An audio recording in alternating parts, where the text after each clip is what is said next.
사도 바울은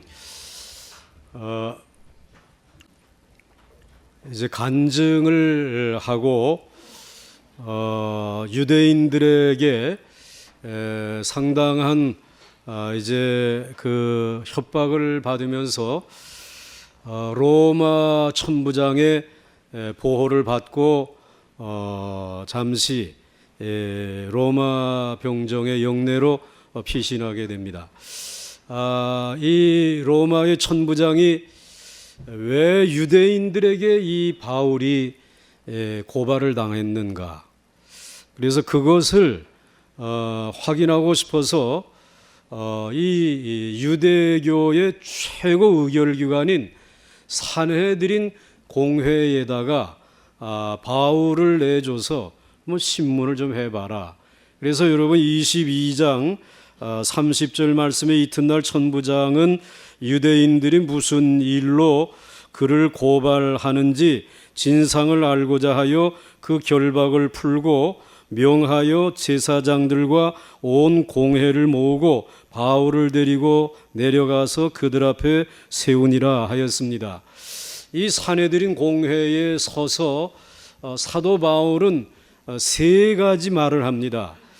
오늘 본문은 그것을 우리에게 소개해 주시고 있는데 굉장히 중요한 말 세 가지를 하는데 또 그 세 가지 말의 핵심은 이제 이 유대교의 새로운 희망이 어디에 있느냐, 이것을 얘기하고 싶어서 지금 공회에서 신문을 받으면서 말을 합니다. 첫째로 사도 바울이 한 말은 1절에 이렇게 기록되어져 있습니다. 사도 바울은 범사의 양심을 따라 하나님을 섬겼다, 이렇게 얘기하죠.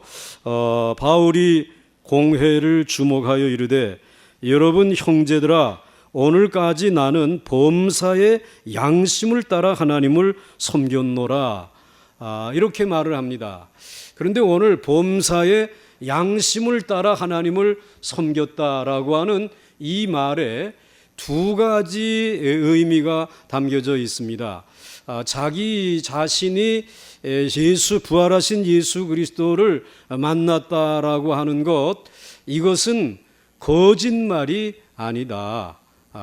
이러한 의미가 여기에 담겨져 있습니다. 내가 양심적으로 하는 그러한 말이다, 그런 것입니다. 사실 사도 바울이 다메섹으로 가는 중에 큰 빛이 비추어서 그래서 그가 눈이 멀어서 쓰러졌을 때에 그때 이제 주님을 만났는데 또 주님이 들려주시는 음성을 그가 들었는데 이 일에 옆에 동행하고 있었던 사람들은 그것을 잘 몰랐습니다. 큰 빛이 비추는 것은 함께 느꼈는데 그 바울에게 말씀하시는 부활하신 예수님의 음성은 듣질 못했습니다. 그래서 사도행전 22장 9절에 나와 함께 있는 사람들이 빛을 보면서도 나에게 말씀하시는 이의 소리는 듣지 못하더라, 이렇게 기록하고 있습니다. 그러니까 오늘 이 유대 교도들은 사도 바울이 지금 무언가 거짓말하고 있을 것이다. 이게 사도 바울 개인의 영적인 변화의 일을 지금 얘기하고 있는 것이니까 다른 사람이 듣지도 못하고 보지도 못했는데 그가 부활하신 주님을 만났다라고 말하는 것은 이건 거짓말일 것이다, 둘러대는 이야기일 것이다, 이런 생각들을 가지고 있다고 하는 것. 그러니까 바울이 알고 있었습니다. 그래서 나는 범사의 양심을 따라 오늘까지 하나님을 섬겼다라고 말하면서 자기 자신의 양심을 이야기하고 있는 것입니다. 사실 사도 바울은 유대의 그 랍비들에게 아주 정규 교육을 받았습니다. 율법 교육을 받았습니다. 그 율법을 공부하게 되면 제일 먼저 하나님과 사람 앞에서 거짓말하지 말라는 게 이게 첫 번째 가르침이거든요.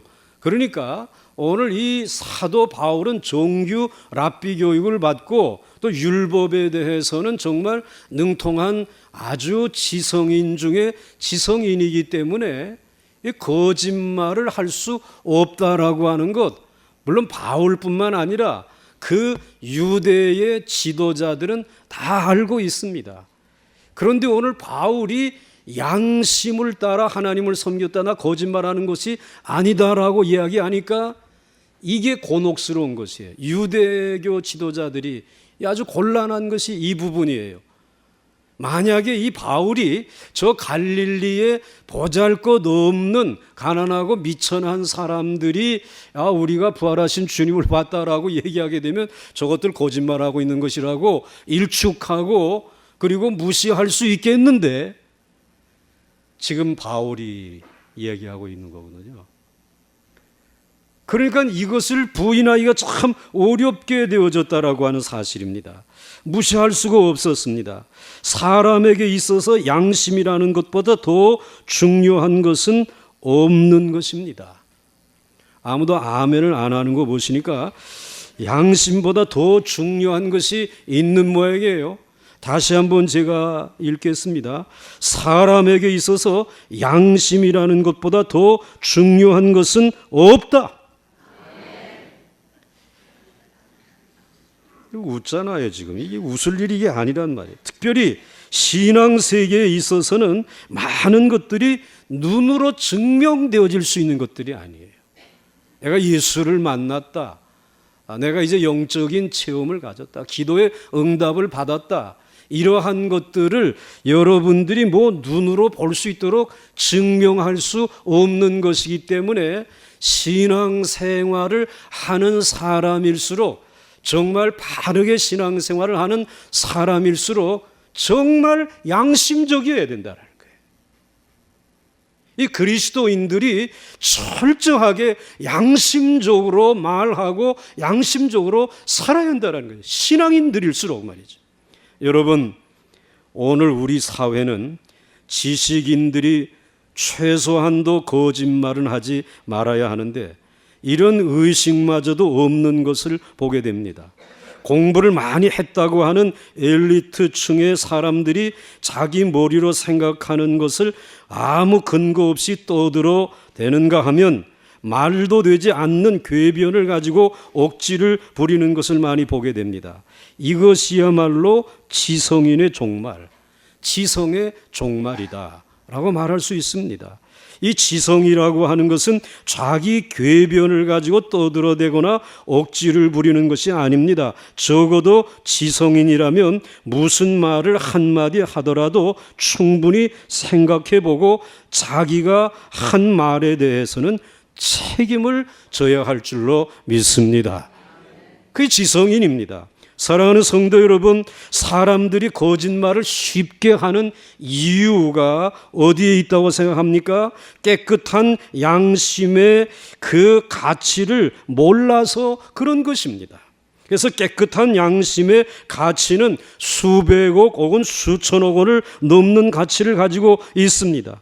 그래서 하나님 앞에서 인정받는 것은 세상에서 얼마나 돈을 많이 벌었느냐, 얼마나 박사학위를 많이 가지고 있느냐, 얼마나 세상에서 인기 있느냐, 이것을 보시지 아니하고 하나님 앞에서 하나님이 보시는 것은 그 사람의 양심인 줄 믿으시길 바랍니다. 그 양심이 정말 깨끗하냐라고 하는 것을 하나님이 거짓 없는 깨끗한 양심을 보는 것입니다. 이 양심의 가치가 얼마나 값비싼 것인지 모르기 때문에 문제가 생기는 거예요. 여러분, 이번에 우리 메르스 이 사태를 겪으면서 정말 우리들이 다시 한번 이렇게 반성해 보는 것은 왜 정부가 그렇게 정직하게 이야기하지 못하느냐. 사실대로 양심적으로 왜 좀 이야기해 주면 어때요? 그게 지금 본인들의 실수라기보다는 전염병이 지금 돌아서 되어지는 것인데 정직하게 얘기해 줬으면 좋았겠는데 그렇지 못하다. 그 다음에 또 이 국민들도 역시 그 좋은 병원에서 치료받으려고 여기저기 둘러온 그곳을 왜 좀 정직하게 이야기하지 못하는 것이? 나 어디 둘러왔다. 아, 그래요? 그러면 지금 그것도 좀 격리해야 되겠다라고 하게 되면 조금 더 빨리 이와 같이 격리하고 수습할 수 있는데, 남이야 어떻든 간에 나 한 사람 양심이 이게 정말 얼마나 병들었는지 몰라. 그 다음에 또 그 의료진들 역시 뭐 와서 정확하게 얘기해야 되잖아요. 뭐 이건 정말 정부가 뚫린 것이지 우리가 뚫린 게 아니다, 이런 얘기 하지 말고 우리 병원이 뚫렸습니다, 정직하게 얘기했어야 되잖아요. 그 얘기 못하는 이 지성인들. 그러니까 오늘 이제 이 국민 전체의 양심이 뚫린 거란 말이에요. 정부가 뚫리고 병원이 뚫린 것이 아니라 우리의 양심이 뚫렸다는. 근데 그것이 양심이 뚫렸을 때에 유발되어지는 이 경제적인 손실이 이거 어마어마하잖아요. 우리 모든 전 국민이 양심의 가치가 수천억보다 더 값진 것이다라고 하는 생각을 가지고 있었다면 벌써 해결됐을 것이에요. 지금 감염된 분 간호하다가 이제 격리해야 되겠다라고 이야기를 들었는데도 왜 가방 들고 얼마나 큰 돈 벌겠다고 다른 나라에 가가지고 다른 나라에 가서 격리돼 가지고 완치돼서 돌아올 때까지 그 나라가 15억이라고 하는 엄청난 돈을 썼다 그러지 않아요? 양심 하나. 그것 때문에 우리 국가가 지불해야 될 이 비용은 상상을 초월한다는 말이죠. 그렇기 때문에 여러분, 양심의 가치는 적지 않습니다. 양심의 가치는 천하보다 가치 있는 것인 줄 믿으시기 바랍니다.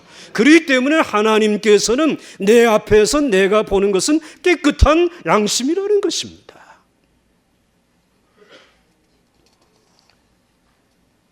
여러분, 아무리 이 세상에서 유명해지고 높은 자리에 있어도 거짓말을 하거나 궤변을 쏟아놓는 사람의 가치는 하나님 앞에서는 배설물과 같습니다.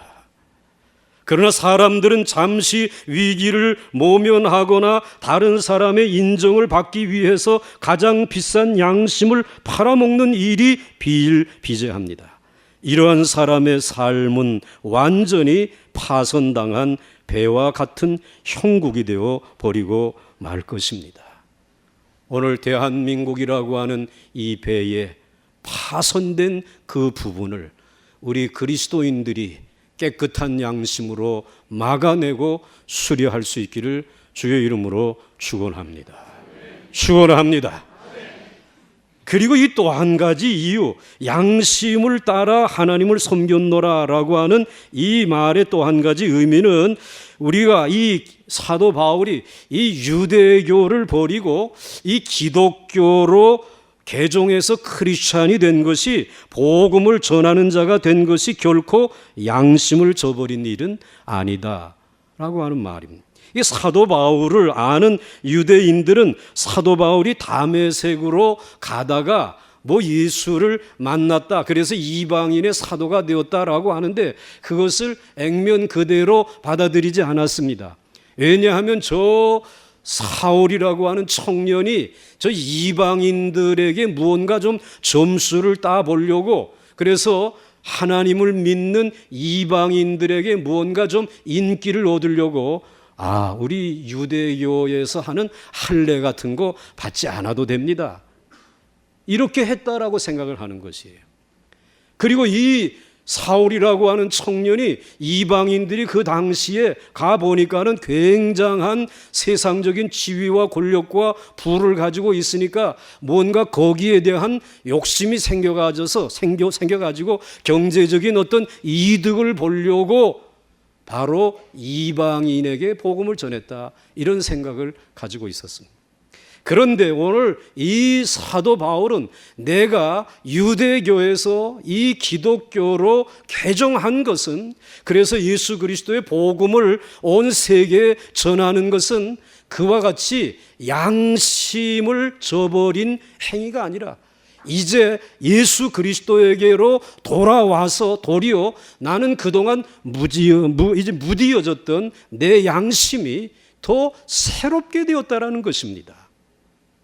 사실 율법 아래에 있을 때 늘 양심에 꺼리낌이 있었습니다. 이렇게 살아서는 안 되는데, 그런데 예수 그리스도를 만나기 전에는 그런 율법에 의해서 사실 깨름직한 양심을 가지고 살았는데, 예수 그리스도를 만나고 난 이후에 내 깨름직한 양심이 깨끗해졌다라는 것입니다. 내게 찾아오셔서 너의 죄는 내가 십자가에서 깨끗이 다 씻어서 너는 용서해 주었다. 그러므로 너는 내 앞에서 이제 깨끗한 양심을 가지고 두려워하지 말고 하나님의 보좌 앞에 나와서 내가 구하고 싶은 것이 있으면 얼마든지 간구하라. 그러면 하나님 아버지께서 내 이름으로 시행해 줄 줄 믿으라는 것입니다. 그래서 내가 도리어 유대교에서 기독교로 개종함으로 인해서 내 양심은 치료되어졌다라는 것입니다. 내 양심은 깨끗하게 바뀌어졌다라고 하는 것입니다. 그러므로 내가 오늘 범사의 양심을 따라 하나님을 섬겼다라는 말은 거짓말도 아니고, 내가 개종하는 것도 이것도 양심적으로 내가 지금 말하는 것이지, 절대로 당신들 앞에서 내가 다른 말 하는 거 지금 아니다. 이 두 번째 이유 얼마나 중요한 이야기인지 모릅니다. 사랑하는 성도 여러분, 우리가 예수를 믿었을 때에 가장 먼저 살아나는 것이 바로 이 양심입니다. 또 아멘을 안 하시는 거 보니까 뭐가 살아나야 돼? 양심이 살아났다는 말이에요. 그래서 옛날에는 죄라고 생각하지 않았던 것이 모두 죄라는 것을 깨닫게 되고, 자신이 과거에 행한 부끄러운 거짓과 위선과 탐욕에 대해서 얼마나 많이 회개하게 되는지 모릅니다. 그러면서 영적인 감각이 살아나서 죄에 대하여서 아주 부끄러운 감정이 살아나게 되고, 그리고 수치심이 살아나게 되고, 하나님의 은혜가 너무나 크고 놀랍다라고 하는 그런 충만한 감사의 마음이 일어나게 되는 줄 믿으시기를 바랍니다. 그렇기 때문에 오늘 사도 바울이 그 산헤드린 공회에서 제일 먼저 한 말은, 우리가 내가 범사의 양심을 따라 부끄러움 없이 하나님을 섬겼다라고 하는 말 제일 먼저 하고 있습니다. 양심을 회복하라는 것이죠. 그 다음에 두 번째로 한 이야기가, 사도 바울이 이 산헤드린 공회에 있는 유대교의 지도자들에 대하여 회칠한 담이다 라고 아주 맹공을 가했습니다. 사도 바울이 양심을 따라 하나님을 섬겼노라라고 하는 말을 하자 제일 먼저 발끈한 사람이 그 대제사장 아나니아였습니다. 그래서 옆에 있는 사람에게 그 입을 치라. 2절 말씀해 보시니까 대제사장 아나니아가 바울 곁에 서 있는 사람들에게 무엇을 치라? 그 입을 치라고 명했습니다. 오늘 대제사장 아나니아가 그렇게 하는 이유가 있습니다. 사실 20년 전에는 이 사울이라고 하는 청년은 예수의 제자가 아니고 아나니아라고 하는 대제사장에게 속해 있는 아주 대제사장이 신임하는 미래의 제목이었습니다. 야, 저 사울이라고 하는 청년이 앞으로 우리 유대교의 기둥이 될 것이다. 침체한 이 유대교를 일으킬 것이다. 이런 기대를 가졌습니다. 그래서 사울이 하겠다라고 하는 것은 전적으로 다 밀어주었습니다. 저 다메섹에 가서 예수 믿는 사람들 내가 다 잡아가지고 오겠다고 그랬더니 다 허락해 줬어요. 그래서 사도행전 이제 9장 1절과 2절 말씀에 보게 되면은 사울이 주의 제자들에 대하여 여전히 위협과 살기가 등등하여 대제사장에게 가서, 아나니아에게 가서 다메섹 여러 회당에 가져갈 공물을 청하니, 이는 만일 그 도를 따르는 사람을 만나면 남녀를 막론하고 결박하여 예루살렘으로 잡아오려 함이라. 그런데 어느 한순간에 오늘 이 사울이 바울로 바뀌어져 와 가지고 지금 기독교를 전하는 사람이 되었고, 그리고 자신의 입장에서 보게 되면 지금 정말 원수의 종교의 이 우두머리가 되어 가지고 와 가지고는 이 아나니아의 마음을 향해서 지금 회칠한 담이라고 말을 하니, 이 아나니아의 눈으로 볼 때는 이 사울은 배신자란 말씀이죠.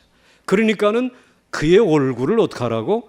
치라. 그의 입을 쳐서 말 못하게 하라는 것입니다. 그러나 사도 바울은 대제사장이 옆에 있는 사람에게 자기 입을 치라고 했을 때에 가만히 있지 아니하고 즉시 반발을 합니다. 3절에 바울이 이르되 회칠한 담이요 하나님이 너를 치시리로다.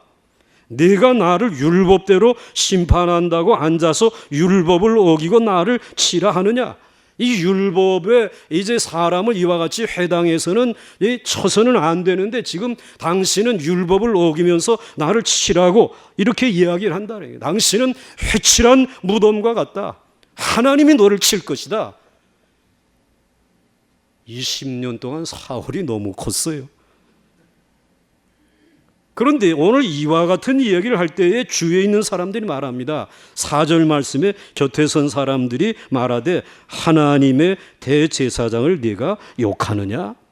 저 사람 하나님의 대제사장이래. 그런데 또 5절 말씀에 보니까 사울이 또 즉시 바울이 사과를 합니다. 그래서 5절 말씀에 바울이 이르되 형제들아 나는 그가 대제사장인 줄 알지 못하였노라. 기록하였으되 너희 백성의 관리를 비방하지 말라 하였느니라. 그러니까 그 유대의 관례 가운데는 그 백성의 관리들을 이렇게 비방하지 말고 순응하라고 하는 그것을 내가 알고 있는데 내가 잘못했다. 난 그가 대제사장인지 몰랐다. 그런데 오늘 양심적이라고 하는 사울이 그를 20년 만에 만나서 몰랐다. 이 문제가 있지 않느냐라는 거예요. 그런데 오늘 여기에 대해서 신학자들이 말하기를 사도 바울이 다메섹에서 큰 빛으로 눈이 멀었습니다. 그때부터 그는 그 시력이 약화되어져 가지고 이제 앞에 있는 사람을 제대로 보지 못해서 글을 쓸 때에도 제자들에게 불러주면서 이 서신을 쓰게끔 하였다는 말씀이죠. 그러니까 사도 바울은 그가 말하는 사람이 아나니아인지 몰랐다라는 것입니다. 또 다른 옷을 입고 있었기 때문인지도 몰랐겠죠. 그런데 다른 사람인 줄 그가 누구인 줄 몰랐기 때문에 더 정확하게 유대교를 회칠한다. 하나님이 너를 칠 것이다 라고 아주 강력하게 지적을 한 것입니다. 만약에 그분이 아나니아였다라고 하는 사실을 미리 알고 있었다라고 하게 되면 20년 전에 나는 그의 제자였고 그에게 총방받는 사람이었다라는 사실을 알고 있었다면은 회칠한 담이요 하나님이 너를 치시리로다 이런 말 못했을 것이에요. 애들로서 그거 좀 많이 변하셨네요. 이 정도. 그리고 이제 그러면서 하나님이 너를 치리로다. 하나님께서 아마 가만히 있지 않을 텐데요. 이렇게 좀 둘러서 약하게 얘기했을 것이에요. 그런데 몰랐기 때문에 더 정확하게 지적했습니다. 오늘 사도 바울의 이 말 한마디가 유대교회에 대한 사도 바울의 근본적인 인식을 나타내고 있다. 이 유대교는 지금 병들었다 말이야. 회칠한 담과 같은 종교다 말이야. 하나님이 곧 치실 것이다. 이게 그의 생각이었어요. 오늘 하나님께서 우리 한국 교회를 향하여 가지고 계신 생각이 어떠한지 모르겠습니다. 참 두려운 말입니다. 혹시 회칠한 담과 같다라고 말씀하지 않을까? 하나님이 혹 치실 것이다라고 말씀하지 않을까 말이지. 두려운 말씀입니다. 사도 바울은 유대교를 회칠한 담으로 보았습니다. 보통 집이나 동네에 많은 양의 쓰레기가 버려져 있을 때에 쓰레기가 보이지 않도록 하얀 담장을 쳐놓습니다. 그런데 여러분, 하얀 담장을 쳐놓았다고 해서 그 쓰레기가 썩지 않습니까? 거기서 냄새가 나지 않습니까?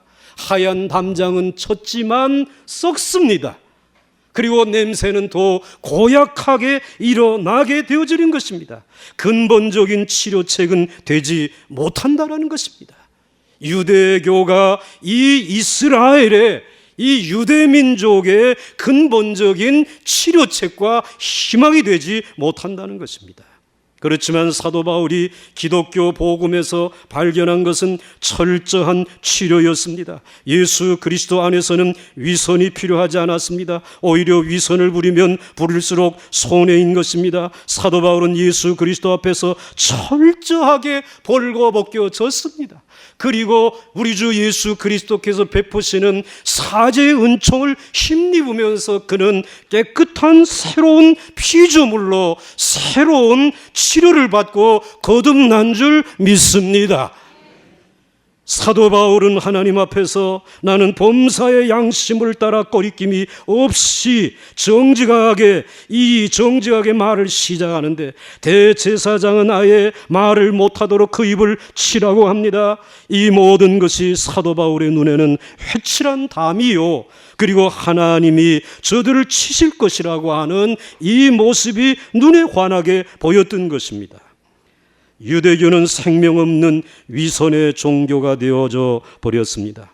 이것이 바로 유대 사회의 미래를 어둡게 만드는 장본인이었습니다. 어떤 사회에 미래가 있으려면 일단 정신이 똑바로 서 있어야 하고 자신들이 틀린 것을 틀렸다고 솔직하게 시인할 수 있는 정직함이 있어야 합니다. 그러나 무조건 자기는 옳고 다른 사람의 말은 무조건 틀렸다고 떼를 쓰는 것은 이미 사상적으로 경직되고 마비되어져 있는 것입니다. 오늘 우리 기독교가 생명력이 없는 위선의 종교가 되어가고 있는 것이 아닌가 해서 우리는 심히 두렵고 걱정스럽습니다.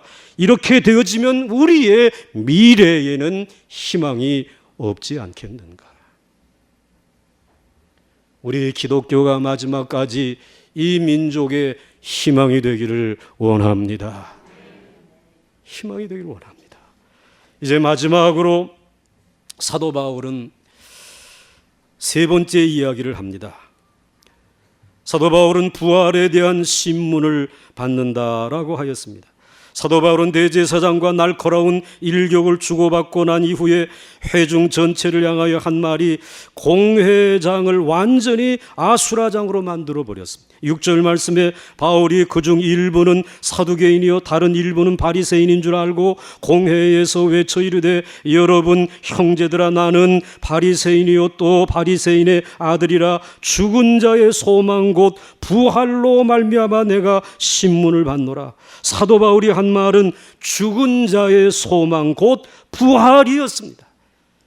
예수가 부활하였다라고 하는 이것을 내가 전하였기 때문에 지금 오늘 이 사내들인 공회에서 유대교 지도자들에게 신문을 받고 있다라고 하는 말입니다. 그런데 이 말로 인해서 흥미로운 일들이 벌어집니다. 사내들인 공회는 두 부류의 사람들로 모여 있습니다. 사두개인들과 바리새인들입니다. 그런데 이 사람들은 서로 가지고 있는 입장이 좀 달라요. 사두개인들은 늘 성전을 중심으로 해서 성전 권력을 가지고 그 대제사장과 제사장파들이 팔을 이루어 가지고 살아가는 현실주의자들입니다. 그렇기 때문에 부활, 천사 또는 영 이런 건 전혀 인정하지 않습니다. 현실이 좋은데 그런데 이 사두개인들에 비해서 바리새인들은 언제든지 동네에 있는 회당을 중심으로 율법, 말씀에 그저 입각해서 경건하게 살아가려고 하는 사람들인데 이들은 주로 부활도 믿고 그리고 또 영도 믿고 천사도 인정하는 사람들입니다.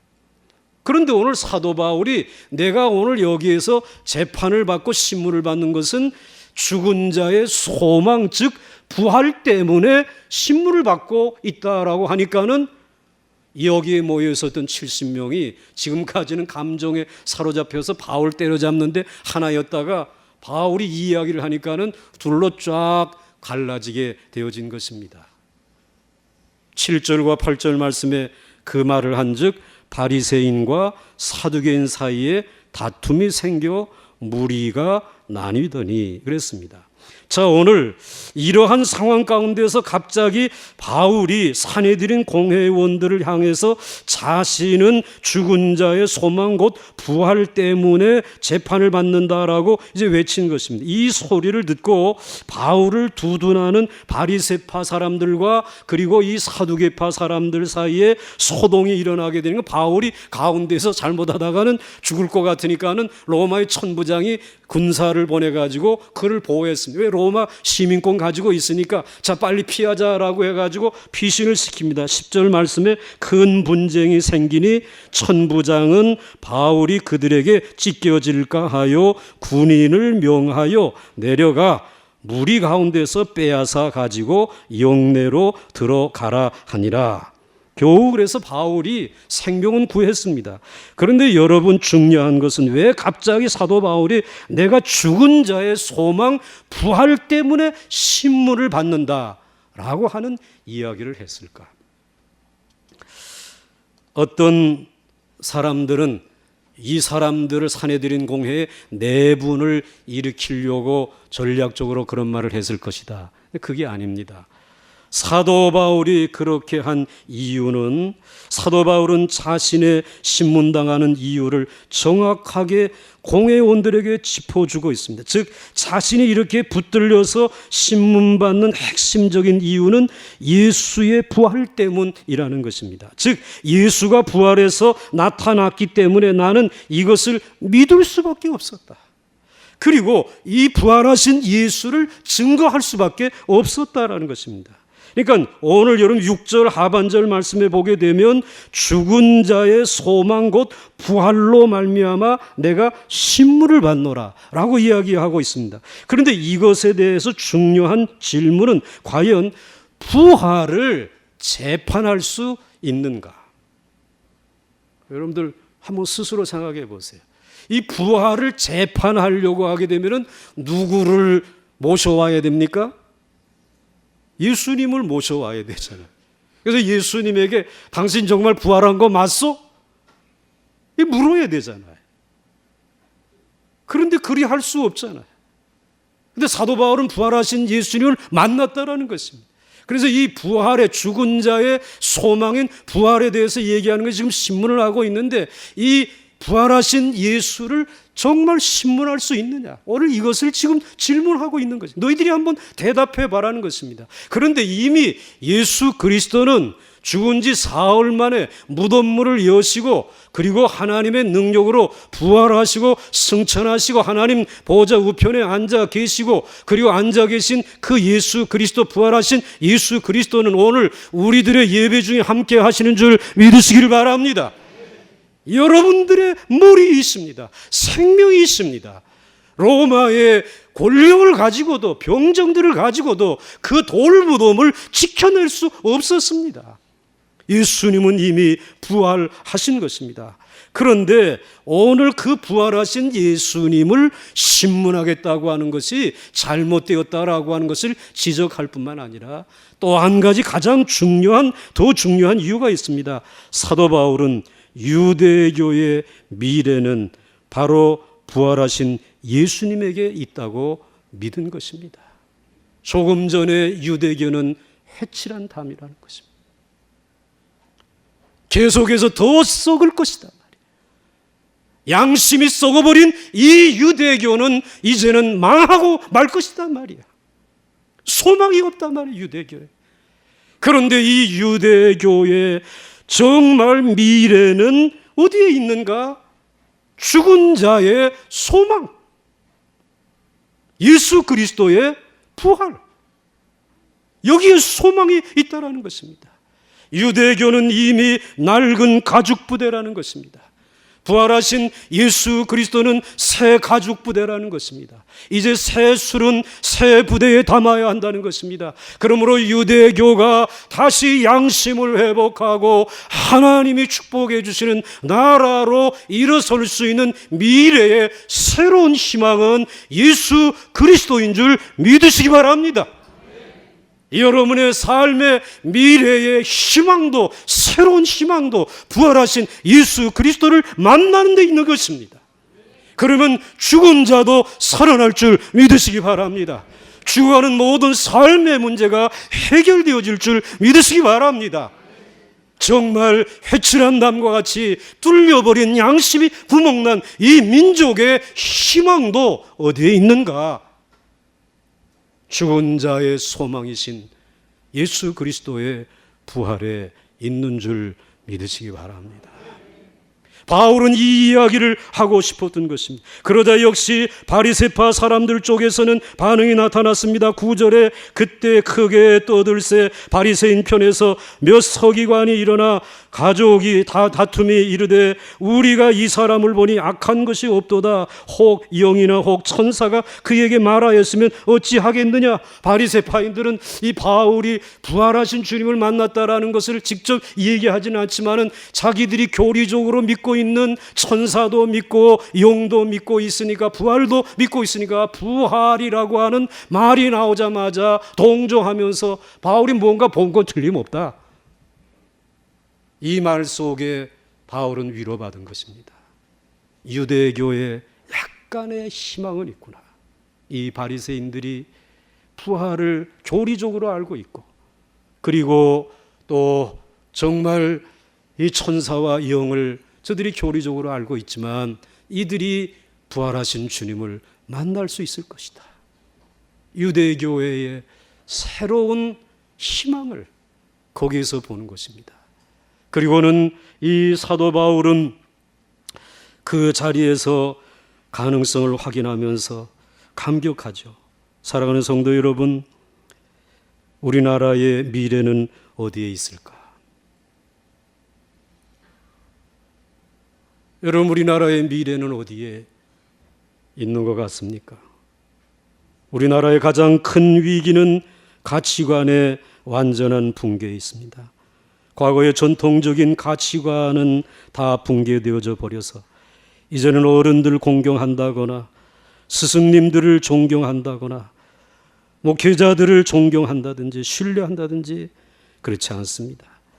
게다가 서구식 물질 만능주의가 들어와서 모든 것을 소유와 성공으로 인간의 삶을 평가합니다. 자신의 가장 값비싼 양심을 팔아서라도 성취하고 소유하고 이기면 됩니다. 그래도 서구인들은 물질 만능주의자이지만 양심을 지켜 나가려고 애쓰고 있는데 우리는 그렇지 그것조차도 없습니다. 그래서 새로운 세대를 갈망하며 486 세대, 386 세대를 기대해 보았지만 그들이 주장하는 것은 너무나 이념적이고 투쟁적입니다. 우리나라를 살릴 수 있는 강력한 정신은 과연 어디에 있을까? 그것은 죽은 자의 소망이신 부활하신 예수님에게 있습니다. 부활하신 예수님은 죽음을 이기고 인종도 이기고 빈부도 이기고 모든 것을 다 이겼습니다. 사도 바울은 아직 유대교 안에서 이 가능성이 있다고 생각해서 마지막으로 공회 석상에서 부활의 논쟁의 불을 던졌던 것입니다. 여러분, 우리에게 희망, 새로운 희망은 어디에 있는가 말이에요. 지난 주일에 미국의 그 백인 우월주의자 21살짜리에 의해서 9명의 그 귀한 크리스찬들, 흑인들이 죽임을 당하고 그 얘기 나누지 않았어요? 그리고 지난 주일 바로 전주간 장례 예배가 열리지 않았어요? 수천 명이 모였답니다. 그런데 그 자리에 미국의 대통령 오바마가 참석해서 수도 어사를 하다가 그는 조용히 찬송을 한 곡 불렀습니다. 여러분들이 검색해보면 들을 수 있습니다. 그가 부른 찬송은 305장 찬송입니다. 나 같은 죄인 살리신 주 은혜 놀라와 잃었던 생명 찾았고 광명을 얻었네. 거기서 우리 영혼이 주님의 은혜로 해처럼 밝게 살면서 주 찬양하리라. 자칫 잘못하게 되면 흑백의 대결로 미국의 그 모든 것이 와르르 무너져 내릴 수밖에 없는, 미래의 희망의 송두리째 날아가 버릴 수밖에 없는 그 자리에서 싸움을 부추기지 아니하고 그 자리에서 부른 찬송, 나 같은 죄인 살리신 주 은혜 놀라워. 부활하신 주님께서 우리를 살려주셨다. 그 살려주신 그 은혜 놀라워. 우리 오늘 여기서 함께 찬송 부르자. 그러면서 찬송하는 그 자리에서 거기 있는 모든 분들이 다 일어나서 함께 찬송을 부르지 않았어. 찬송을 부르면서 그렇다. 이제 이 자리에 우리의 희망, 미래의 희망, 우리 새로운 희망은 우리를 죄 가운데 죽음 가운데서 살리신 부활하신 예수 그리스도뿐인 줄 믿습니다. 그 찬송으로 미국을 새롭게 하였어. 모든 신문사 기자들, 언론기관이 다투어서 한 가지 기사를 썼습니다. 그가 대통령에 취임해서 지금까지 한 연설 중에, 그리고 앞으로 영원히 남을 최고의 연설이었다. 여러분, 부활하신 예수 그리스도, 그분이 우리의 미래이고 희망입니다. 그분이 우리의 새로운 희망이라는 것이죠. 한번 여러분의 목소리로 한번 좀 불러보시면 좋겠어요. 305장 우리 1절 4절 한번 불러보십시다. 나 같은 죄인 살리신, 소돔만 한번 같이.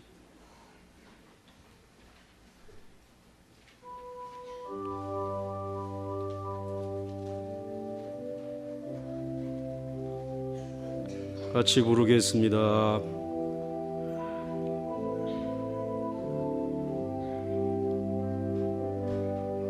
나 같은 죄인 살리신 주의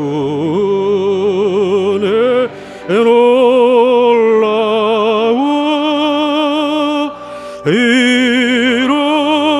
잃었던 생명 찾았고 광명으로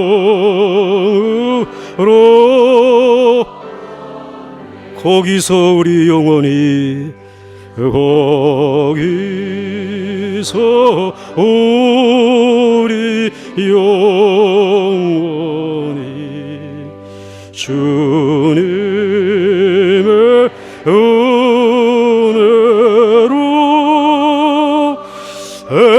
해처럼 밝게 살면서 주 찬양하리라.